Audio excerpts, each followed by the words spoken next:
Welcome to Tarot with Tanya. This is my second video in a series of what I'm calling word magic. And last time we looked at the word perfect and perfection, and today we'll be talking about the word trust. And in these sort of reinterpretations of words, they're totally guided by spirit, and they're helping me to find ways to think about our vocabulary that hopefully liberates us, that helps us understand these changes that we are going through on Earth, hopefully moving into higher dimensions, letting go of some of our fears, being comfortable being ourselves, really. So the word trust, to me, Spirit says, means truest root. That when we are in a trusting place, we are in the place that is the truest connection for us, the root that goes the deepest.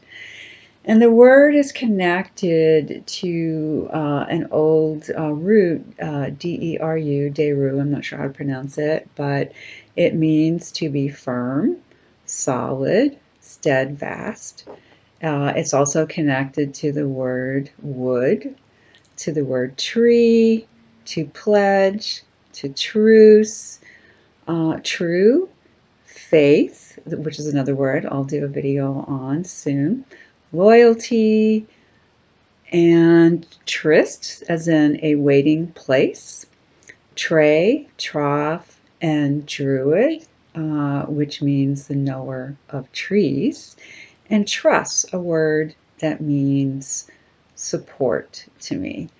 And on the dark side of it, the word connects to duress or to endure. And I think that's what happens when we lose that trust, that feeling of we are connecting to that root, to that source, to that spirit connection that keeps us feeling grounded, balanced, whole, connected to who we really are. So we will draw some cards here. Today I am using the Morgan Greer deck. I was just really drawn to the colors. So I've pre-shuffled. I'll shuffle a little bit more here. And I have another deck, the Crow deck, if we need a little backup clarification. So I'm going to draw 6 cards today, and my reasoning on that is for some reason I'm thinking of a cube. It's an exercise. Cubing is an exercise I teach in writing classes. Creative writing, how do you generate some material? And one way to do that is to look at something from 6 different ways. So that's what, scoot back here a little bit, give myself some room for the cards, but that's what we'll do, is to pick 6 cards and try to get 6 different perspectives on our word trust. When I pre-shuffled, and I also laid out a few cards, and I did that twice, and one card came up in both, so I'm curious to see if that happens again today. The cards are so full of magic. All right. Okay, Spirit, please help us better understand this word trust. Let us see it in a deeper, more meaningful way that again liberates us to reach our highest potential, to be our truest selves. So I'll cut here with my non-dominant hand a couple of times, and we'll see what we've got. All right, 1 card, Queen of Swords. 2, the Hermit, that did come up before. The King of Pentacles. The Lovers.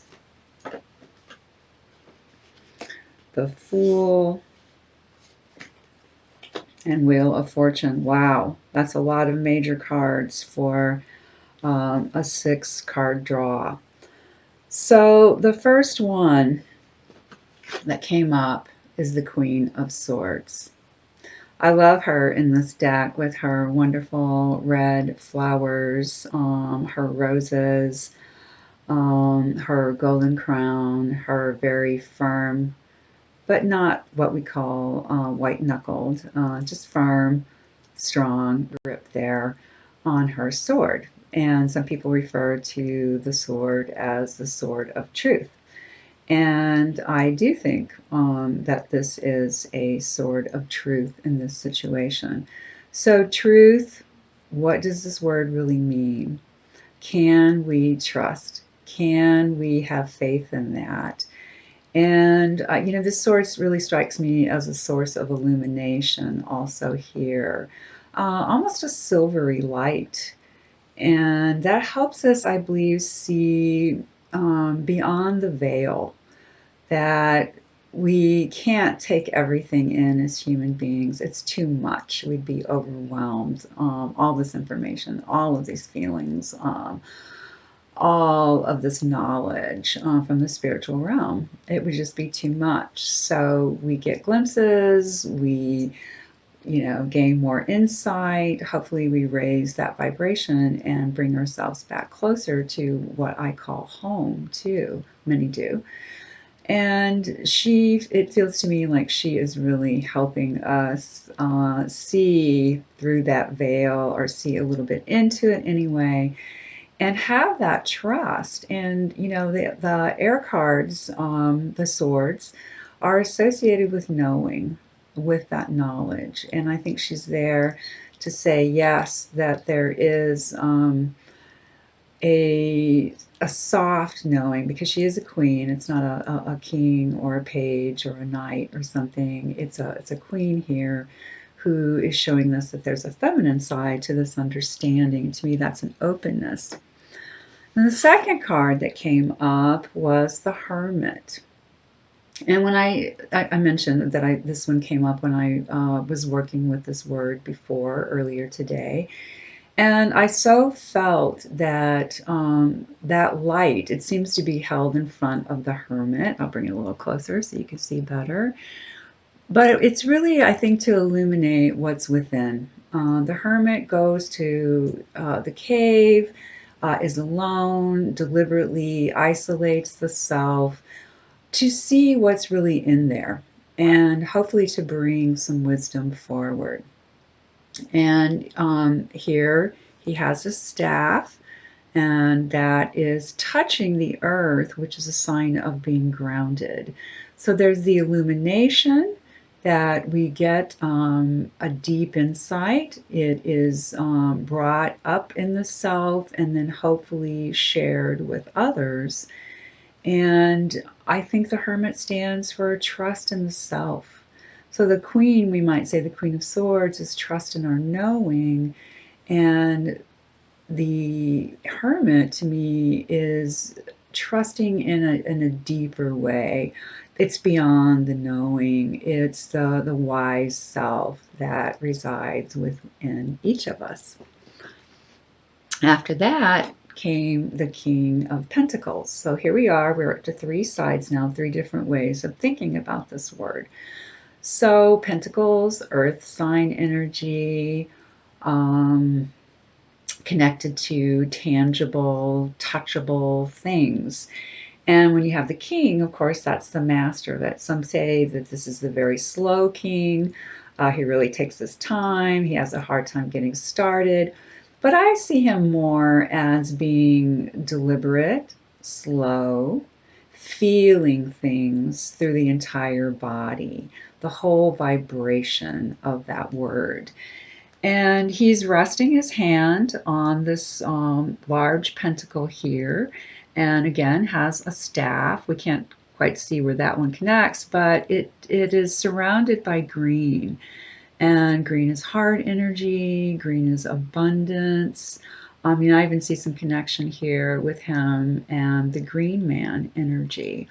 So it's telling me now that there is abundance in this way of opening up this word trust and seeing it as our truest root. That when maybe we get stressed or we're worried or whatever, slow down, connect with nature.